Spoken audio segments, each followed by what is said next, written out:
Hindi man lang nakipagkamay si Wembanyama pagkatapos ng game dahil sa sobrang sama ng loob nito. Well, kayang-kaya talaga actually ng San Antonio Spurs na dominahin ng New York Knicks. Kitang-kita nyo naman, halos lahat ng games nakalalamang ang Spurs ng double-digit lead.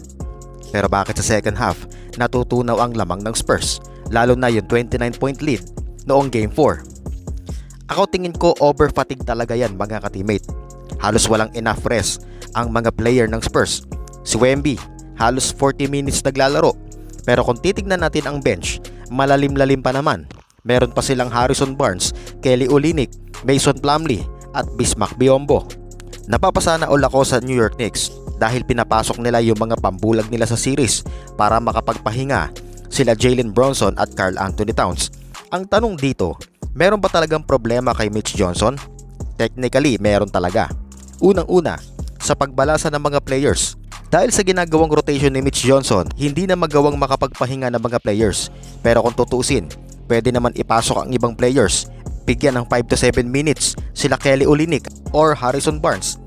Mali natin baka pumutok ito offensively at maasahan sa depensa.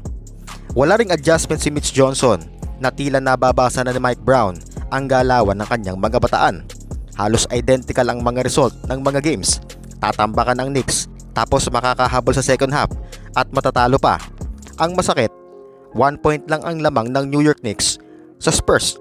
Hindi rin marunong mag-contest si Mitch Johnson ng mga wrong calls at kapag nakakaran ang Knicks na halos malugmok na ang Spurs, hindi pa rin tumatawag ng timeout. Lalong-lalo na yung Game 4. Hinayaan lang niya ang Knicks, hindi man lang nagawang patayin ng momentum at nakagawa pa sana ng adjustment kung may adjustment nga. Sabi nga ni Magic Johnson, former Lakers star, nung nakatikim ang Spurs ng 20 plus lead, ay dapat sana ipinahinga si Wembanyama para may energy ito hanggang endgame. Kaso, hinayaan lang na mapagod ito. Napakaraming ekis ni Miss Johnson na nagre-reveal na hindi pa talaga ready sa NBA Finals. Pero in fairness naman kay Miss Johnson, may potential talaga ito na maging top coach sa NBA in the future. Okay naman para sa akin si Mitch. Pero sana mabago nito ang lahat ng lapses, shortcomings at pagiging unprepared ni Mitch Johnson sa season na ito, specifically sa NBA Finals. Dahil sa nagawa ni Mitch, ay nag-reflect ito sa mga players, nag-result ng over-fatigue at miscommunication. Kaya frustrated sila, lalo na si Wembanyama nung natapos ang Game 5. Never itong nakipagkamay kahit kanino sa New York Knicks.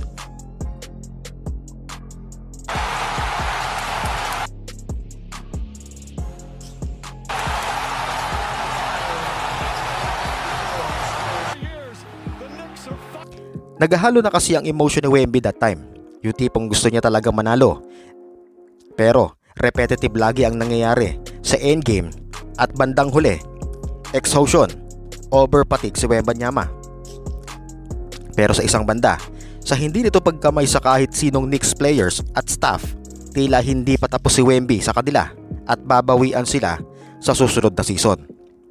Ang isa sa pagkakamali ng Spurs sa season na ito ay ang pag-let go ng Spurs kay Chris Paul na mas kailangan lalong-lalo na sa NBA Finals. Una, yung tempo control. Si CP3 ay master sa pag-slow down ng game, lalong-lalo na kapag nakalalamang. Hindi siya papayag na makapag-pass break ang New York. Si CP3 din ang nagsisilbing coach sa court. Yung habit ni Mitch na hindi tumatawag ng timeout, si CP3 ang gagawa nun para isettle ang team. Best closer din si Chris Paul sa history. Naging problema lately ng Spurs ang free throws. Imagine, sa 94% sa clutch ni CP3 sa line, posible na mag-iiba talaga ang ihip ng hangin. Isa pa, durable floor general si Chris Paul mga ka-teammate. Kahit nasa 40s na, talagang makakapitalize talaga ang mga play ng San Antonio Spurs. Kung si CP3 ang starting point guard, palagay nyo, ano kaya ang magiging result ng NBA Finals? Comment down below. Pabor ba kayo na mag-extend sa Spurs sina Fox at Keldon Johnson? Well, para sa akin, deserve naman nila na magstay sa Spurs next season. Dahil nung regular season, isa sila sa nag-carry sa team para ma-push sa playoffs hanggang sa finals. Ang kailangan ng San Antonio Spurs dito ay isang backup legit power forward na kasing frequency ni Wembanyama para maiiwasan na ang over-fatigue. Maganda nga kung veterano pa ang makuha ng Spurs.